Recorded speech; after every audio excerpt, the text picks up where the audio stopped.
Okay, hey, hi, hello. I know it's been a really long time since I've made a YouTube video. I'm really sorry about that. I'm not gonna go over everything that's been going on in my life. It's kind of a lot. Mostly mental, but there have been some tangible things that have happened that have made my life a little weird for the past couple of months. But the main thing I want to talk about, my audio might get fucked because I'm like walking around my room a bit.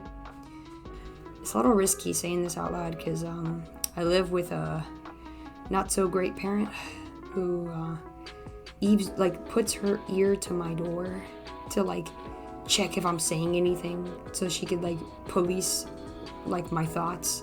It's insane, even when I'm alone in my room, because I'm like retarded, so sometimes I just talk to myself alone in my room because I'm like really depressed and alone, so I just do that. But I've been doing it less lately, but yeah, I also just got over a really bad cold, so my voice still sounds a little fucked, but yeah.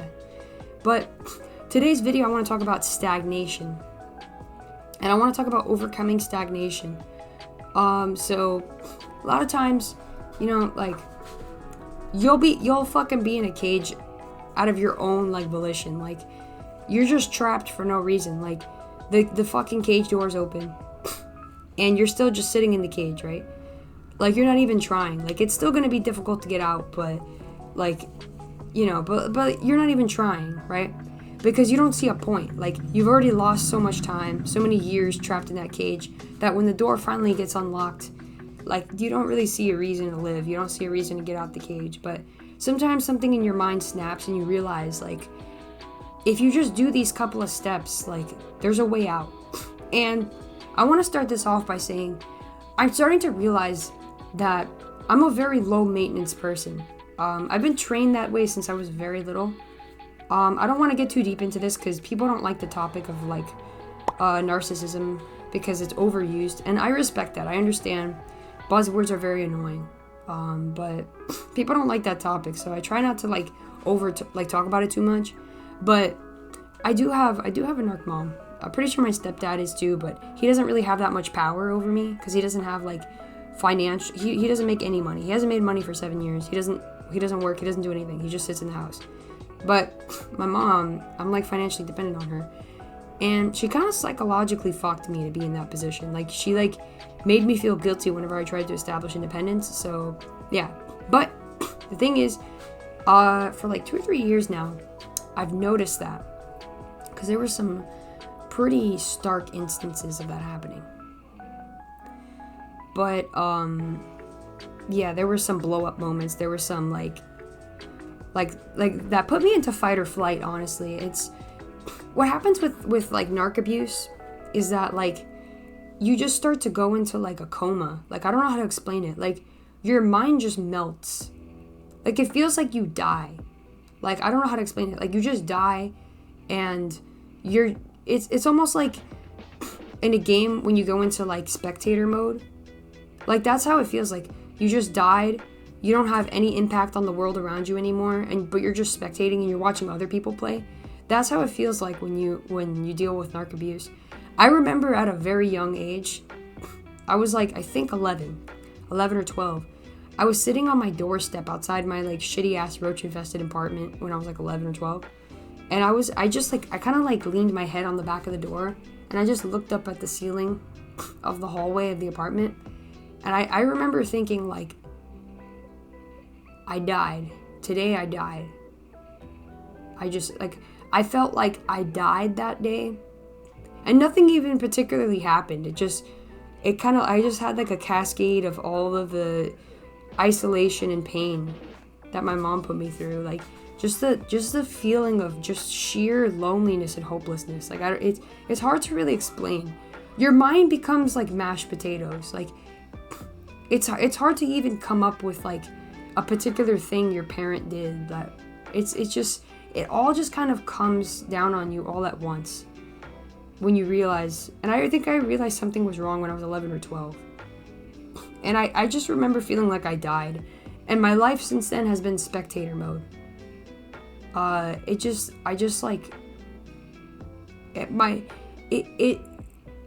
there's this YouTuber I like. His name is Deconstructing Narcissism. And he said that with his narc parents, it messes with your prefrontal cortex. I think that's what he said. And he said that whenever he was a kid, because he was getting like narcissistically abused by his parents at home. So whenever he was a kid, I think he's in his 30s too. He's a little older than me. I'm 25. But whenever he was like dealing with that, they thought he was like slow. Like they thought he was like autistic, but like slow, because like he couldn't get his schoolwork done. But it's really not that. And it kind of makes me wonder if I actually have ADHD. I'm pretty sure I do, but sometimes I wonder, because it's like maybe the reason why I struggled so much in school is because like I was like psychologically like murdered as a young child from just years and years of devaluation from other people. It's a different story, right? Somebody else like makes you feel like shit about yourself. You can get over that. But when it's your whole childhood, every day, your parents make you feel worthless, like something just fucking melts in your brain. It's hard to explain. I remember deconstructing narcissism. I think his name is Brandon. He was saying he was just like non-functional. Like he just couldn't think, he couldn't study, he couldn't focus in class. It puts you into like fight or flight. You're not able, because to function, to grow, to develop, to make something out of your life, you have to not be in survival mode. Because when you're in survival mode, you're just trying to make it to the next minute. Like you're not thinking about long-term like success for the future. You're just like, I just need to survive. So it influences all of your decisions. It influences your financial decisions, the way that you approach relationships. For the longest time, I saw relationships as something, first of all, that I don't deserve. A disgusting, worthless piece of shit like me does not deserve a relationship. I'm a burden. I'm a disgusting person, and I deserve to be abused. So if I get into a relationship, I will get my comeuppance for daring to think that I deserve love, and I will get my fucking face kicked in, apparently, because if it happened to my mom, it's gonna happen to me, because I don't deserve any better than what she got. If she suffered, I have to suffer too. That's how that goes. And also, aside from the low self-esteem bullshit that it warps your mind into thinking these like illogical, like self-hating thoughts. Like there's self-hatred of like, oh man, I failed at this task, I'm an idiot. And then there's this level of self-contempt that can only be fostered through like severe mental illness or like narcissistic abuse from a parent. Like it's this level of like self-hatred that makes no sense. Like what the fuck? Like it makes no sense, but it's what you go through. It's what happened. Your mind, it just gets twisted like a funhouse mirror. Your mind just gets warped. Your thought patterns don't make sense. Nothing ever makes sense.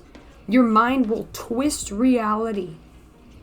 No matter what the situation is, your mind will twist reality into some way that fits the narrative of you're a piece of shit, you're worthless. It doesn't matter what happens. If something really good happens to you, if you accomplish something great, if somebody says that they care about you, you will find some way to view that as, nah, they don't give a fuck. And I think the difference between something like BPD and like somebody who's dealing with narc abuse is like with BPD, like typically like they can be impulsive and they'll take action. But what I see typically, and this is not always the case, but what I see typically with narc abuse, like victims of it or whatever, is it makes you inactive. It makes you the opposite of impulsive, but to like an extreme degree to where it's not good. Like you just never take action. You don't feel like you deserve anything. And so someone with BPD, I think like they idolize people and then they like demonize them, right? But with narc abuse, like when it happens to you for like a long period of time, especially throughout your childhood when you're still developing, and your entire sense of identity as a human becomes warped around the idea of like what the narc parent thought of you. Like, I think that's a huge reason why, like with my YouTube videos, because my YouTube videos are just my raw thoughts dumped out. That's why my YouTube videos are so scattered, because I'm just revealing my thought patterns to you guys, like how my brain works. Like it's just warped. It's like I can't really think straight most of the time. My mind is in a constant state of survival. Like, I'm always just trying to find something to focus on to keep my mind running, because I feel like if I don't constantly have something to focus on, something intense, a train of thought to go down, like, okay, and then this and that and this and that, and if I'm not constantly trying to solve a problem, solve some kind of puzzle, that my brain is just going to stop working and I'm just going to die. Like, all functions in my body and brain are just going to immediately stop and I'm just going to die if I'm not constantly working. Like, my mind has to constantly be running. Something has to constantly be happening. But it's like I'm like on a hamster wheel. I'm like running on a fucking hamster wheel in a cage. Like, I'm just like trying to, like, we're making progress. And I haven't made any progress. So I feel like I respawned recently, because remember how I said, like, I fucking died? Like, I died, and I've just been in spectator mode ever since I was, like, 11, and I realized, like, how, like, I'm probably, I don't know, like, I when I was, like, a kid, I learned about the concept of depression, and I was like, oh, shit, maybe that's what I have. But no, I don't think I have clinical depression. I don't. Because I have a lot of things that motivate me, inspire me, but like I said, it's like I'm always, like, on a hamster wheel in a cage. Like, I see in my mind progress, like, things that I can accomplish, things I can do, but another little analogy or metaphor or whatever it's called that I say a lot in my videos is, like, imagine your car is in park. My bad. Your car is in park. But you slam your foot on the gas, right? And the car's going brrr, whatever, right? It's making a lot of noise. It's using up a lot of gas, but you just don't go anywhere because your car is in park. Like, that's how my life has been for a long time. And I feel like I recently respawned, and I'm no longer in spectator mode. Now I feel like things are possible. And a huge thing is I finally overcame the idea of, if I get a job, I'm doing something wrong. I'm hurting my mom. She's gonna hate me, and I should feel guilty for that. I don't deserve to have my own money. I deserve to be a loser under her thumb, and she deserves to, at will, whenever she feels like it, tell me that I'm a pathetic loser, like, because I don't have a job. And then if I try to get a job, she'll psychologically sabotage me and, like, put me down and make me feel like I don't deserve it. Like, it's fucked, right? It's fucked. It's like, it's so weird because I look at it logically. Like, I don't do drugs. I don't sleep around. I don't do anything bad. I do chores. I'm always like, do you need anything? How can I help? And my mom never really wants my help. She always, like, tells me, no, just, I got this on my own. Like, she never wants me to contribute or help as badly as I want to. Because I want to feel, like, appreciated and needed, and I want to feel like I'm contributing to a team. It's a human desire, and it's almost like she's, like, robbing that from me constantly.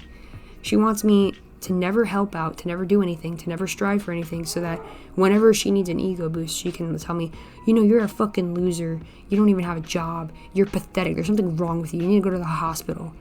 Like, just awful shit. And I had this moment in the shower. I just got out of the shower. And I had this moment where I was like, something snapped, and I feel like I just got out of spectator mode. Like, I respawned, like I said. I had this moment where I was just like, wait a minute. I was looking at cars last night on Facebook Marketplace, and I saw a bunch of them that were, like, in the range of $1,000 and $2,000. I have that money, right? And I'm motivated, and I went to T-Mobile, the T-Mobile by me, and I talked to the people there, and they were friendly to me. They were nice. I know it's their job, but and I talked to them about, like, getting my own phone service plan so I can get off my mom's family plan. And then I realized it's overpriced in T-Mobile, but Mint Mobile is the shit. Mint Mobile's cheap as fuck. I'm gonna do that. And I bought myself a phone. I bought myself an iPhone because I've been wanting one my entire life, ever since I was a little kid. Everyone else had an iPhone, and I always had a shitty ass Android. Androids and Samsung and all that, they can be good, but I've always had the shittiest, cheapest fucking dirtbag phones that were slow and fucked up, always. And it was like, why don't I deserve a phone that's nice? Why don't I deserve that? So I just, I got myself one, right? I was trying to be careful with money, but it was $200. And I think it's worth it. I think I deserve a good phone. I think it's gonna run well. And I think I deserve something I've been wanting my entire life, right? I am budgeting though. I'm being careful because I do plan on moving out. I want to get out of here. And I realized something. My brother, my younger brother, he's 17. He's gonna be 18 soon. But him and his buddies are really good with cars. They know how to like do simple repairs on an engine and like check the car's quality, and they know how to like look under the hood and see like if the car is good. They know what to look for while test driving and stuff. So I'm gonna like go on Facebook Marketplace and like start browsing and start inquiring with people about getting a car, because like 1,000, 2,000, I can do that. And when it comes to car insurance, I'll just start paying that. I'll get myself some car insurance once I get a job. And I'm like being way more proactive about getting a job now, because I feel like I have permission to. Before I didn't. I felt like getting a job is something other people deserve but not me. But I feel like I'm allowed to have a job now. It's insane to say out loud. Like I said, narc abuse warps your brain. It makes you think in an illogical manner. But like I said, I feel like I respawned recently. Things feel like, it's like, no, I'm not a bad person. I'm just lost. All I need is a job. I need a car, and I'm good. And I realized something. First I thought, and this is like the big thing that I want to take away with this video. At first I was thinking, okay, once I have my car, make sure the car works, it's good enough, right? Make sure it's going to get me from point A to point B. Make sure that I have a job, preferably full-time, but if part-time is a thing, then I'll get 2 part-time jobs, right? I want to do the range of 16 to 18 an hour. I think that's doable, right? I can look online for a roommate if I have to. I can get an apartment. And then I was thinking, you know, if an apartment doesn't work out, I can always do a motel for a little while. Find the cheapest motel I can, and I'll just like do a motel for a little while. And then I thought, I don't mind living out my car. Like, I always hear people like catastrophize over that, like it's the worst thing. Oh my God, you're homeless. But I realized like I could just have one of like my little brother's buddies. Like I could put that as my address. I'll just ask them a favor, like, hey, can I put this as my address for like job applications if need be, or for anything like that, or like if I need to mail something, can I just mail it to your place and then come pick it up if you don't mind? Like I'm sure one of Brian's. Oh, I'm gonna have to edit that out. No, I don't mind saying his name. I'm sure one of my little brother's friends like wouldn't mind, you know, just doing me that favor, right? It'll only be temporary until I save up for an apartment. But I realized I don't have to waste money on a hotel. I could just live out my car. Like, I always hear people complain about stuff, and it's like I realize like the main complaint that they have is like high maintenance stuff. You don't really need that much to survive. Like, if I just have a car, as long as like I park in a place where like nobody's gonna like break the window and like fucking rob me and rape me or something, right? That's like the main concern. But if I just have like a Planet Fitness membership, I can take my showers and work out too. I love working out. I don't eat that much. I eat very little and I eat healthy. So I don't have to worry about any sort of like doctor or hospital bullshit because I eat healthy. I take care of myself. I'm skinny. So being in the car, I'm skinny and flexible. So sleeping in the car is not going to be hard at all. I'll probably just get like an affordable little like neck pillow just in case for like neck pain. And if I had a job, like I wouldn't even mind living out my car for like a year or two. Like, and just building up a crazy savings and then getting a nice apartment. But like I have this big fat savings, right? And like not wasting money on like a fucking motel. Like all that money that I spent on a motel, I could just put that in my savings. And like I realized like I'm like low maintenance. Like I was looking around my room, I'm like, I don't have a lot of shit to pack. Like there's a lot of shit I don't care about I can leave behind. And like the little stuff that I have to pack, it can all fit in like one suitcase, one backpack, and one like purse. I'm like, holy shit. Cause I got like some like vacuum seal bags for clothes to reduce like the bulkiness of the clothes so you can pack them easier. And I realized, holy shit, I can pack all the clothes that I actually use. I could pack them in one suitcase and one backpack. Like, and like I could pack more shit in there too. Like I could pack like my few like precious belongings that I wouldn't give up. And I'm like, I realize like I'm free. Like you know, the cage door is actually open. There's just a couple of steps. Like this stupid picture I have on the screen. Like, there's probably just a couple of steps. Like, for example, like, you know, you have to climb out the cage, and like, there's a little bit of an obstacle. Like, you probably have to like parkour a little bit onto like the nearest building or something. But for the most part, like, you're not stuck anymore because the cage door is open. So you can figure something out. It's a little tricky, but it's not completely hopeless. Like, you could get out, you know? I'm starting to realize that. So yeah, I think that's about it, honestly.